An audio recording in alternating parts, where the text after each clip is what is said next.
கண்டுபிடிச்சிருக்காங்க, 2 கைகளையும் இணைத்து ஒலி எழுப்பினால் அது இதயத்திற்கு நல்லது என்று. நீங்கள் எல்லாரும் உங்கள் இதயத்திற்கு நல்லது செய்வீர்கள் என்று நம்புகிறேன். உங்களுடைய உற்சாகம் அவர்களுக்கு நல்ல ஊட்டத்தை கொடுக்கும். முதலாவதாக அனன்யா ஹரிஹரன். அதுல ஆஷிகான் இருக்கும், அவங்க ஆப்சென்ட். நான் ஆப்சென்ட் இருக்கேன், வரிசையா சொல்லிடுறேன். அனன்யா ஹரிஹரன்.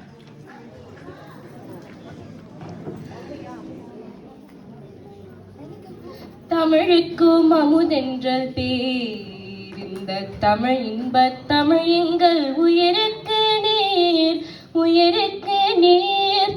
உலகம் தோன்றி உதயம் ஆகையில் பல்கலை பயன் பாங்கூர தாங்கிய இலகு செந்தமிழ் என்னுயிர் தாயினை நிலவு நாவிலை நினைத்து வணங்குகிறேன்.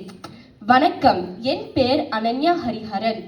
தமிழுக்கும் அமுதென்றல் பேர், இந்த தமிழ் இன்பத் தமிழ் எங்கள் உயிருக்கு நேர் என்று பாரதிதாசனும், யாம் அறிந்த மொழிகளிலே தமிழ் மொழி போல் இனிதாவது எங்கும் காணோம் என்று பாரதியாரும் தமிழின் சிறப்பை பற்றி பாடியுள்ளனர். தமிழ் மொழி 2500 ஆண்டுகளுக்கு மேல் பழமையானது. ஒரு மொழி செம்மொழியாக வேண்டும் என்றால் குறைந்தது 1000 ஆண்டுகளுக்கு மேல் பழமையாக இருக்க வேண்டும். இந்த வகையில் பார்க்கும்போது நம் தமிழ் மொழி ஒரு செம்மொழி. செம்மொழியான தமிழ் மொழியாம் என்று AR ரஹ்மான் கூட பாடியிருக்கார். தமிழ் என்ற சொல்லிற்கு எளிமை, இனிமை, நீர்மை என்று பொருளாகும். இந்தியாவில் மட்டுமில்லாமல் சிங்கப்பூர் மற்றும் இலங்கையில் ஆட்சி மொழியாக உள்ளது. தமிழின் சிறப்பை எடுத்துரைப்பதற்கு எண்ணற்ற சங்க இலக்கிய நூல்கள் இருந்தாலும் அது திருக்குறளும் முதன்மையாக விளங்குகிறது.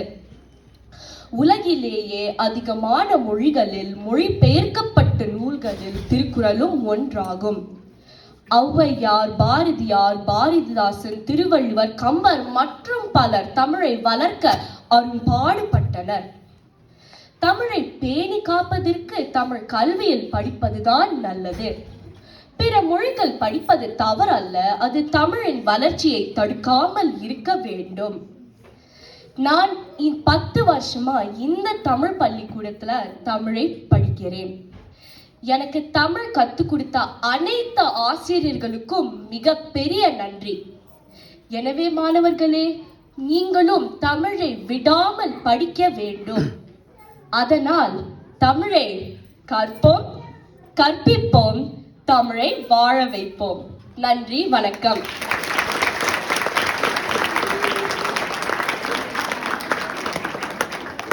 பாராட்டுக்கள் அனன்யா. அடுத்தது ஜஷ்வந்த் விகாஸ் கண்ணன்.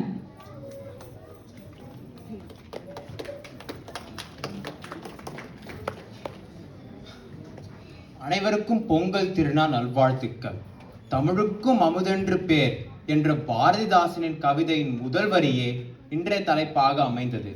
அமுதென்றால் இனிமை என்று பொருளாகும். ஆனால் தமிழ் எப்படி இனிமை?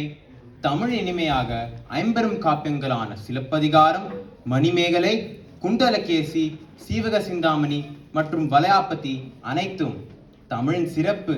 மிகவும் இனிப்பு. தமிழின் எழுத்துக்கள் இனிது, எழுத்துக்கள் இணைந்த சொற்கள் இனிது, சொற்கள் இணைந்த பாடல்கள் இனிது. அந்த பாடல்கள் வெவ்வேறு இடத்தில் பாடப்படும் மண் சார்ந்த பாடல்களான நாட்டுப்புற பாடல், குறிஞ்சி பாடல், கும்மி பாடல் மற்றும் அனைத்து பாடல்களும் மிகவும் இனிமையானது. ஆனால் பாடல்கள் மட்டும் இனிமை இல்லை, வெவ்வேறு வட்டாரங்கள் பேசப்படும் வட்டார மொழிகள் அனைத்தும் இனிமையானது. ஏனுங்க நல்லா இருக்கீங்களாங்க என்ற கொங்கு தமிழும், அண்ணாச்சி அண்ணாச்சி பொங்கல் வாழ்த்துக்கள் அண்ணாச்சி என்ற நெல்லை தமிழும், இப்படி போன்று நாம் ஈழத்தமிழை பற்றி கதைத்து கொண்டே போகலாம். ஆனால் என்னதான் வட்டார மொழிகள் இருந்தாலும் திரு வள்ளுவன் எழுதிய குழலினிது யாழினிது என்ப தம்மக்கள் மழலை சொல் கேளாதவர் போல் ஒரு குழந்தை தன் தாயிடம் அம்மாவென்று சொல்லும் தமிழ் சொல்லே மிகவும் இனிமையானது. ஆனால் ஒரு நிமிடம், அமுதென்றால் இனிமை என்று மட்டுமா பொருளாகும்? இல்லை, அமுதென்றால் சாகாவரம் அளிக்கும் சக்தியாகவே கருத வேண்டும். தமிழ் எப்படி சாகாவரம் அளிக்கும்? கோடான கோடி பேர் தமிழை பேசவும் எழுதவும் படிக்கவும் செய்திருக்கிறார்கள். அவரெல்லாம் வாழ்ந்து கொண்டாயிருக்கிறார். சிந்தியுங்கள். ஆம், தமிழ் சாகாவரம் அளிக்கும்.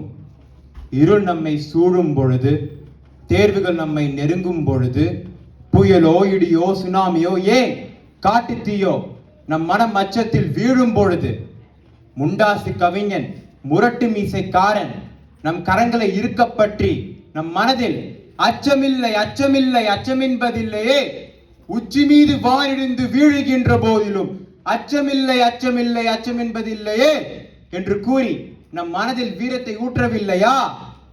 என்றோரல் மறைந்த பாரதி நம் மனதில் இன்றும் வாழ்ந்து கொண்டிருக்கிறார்.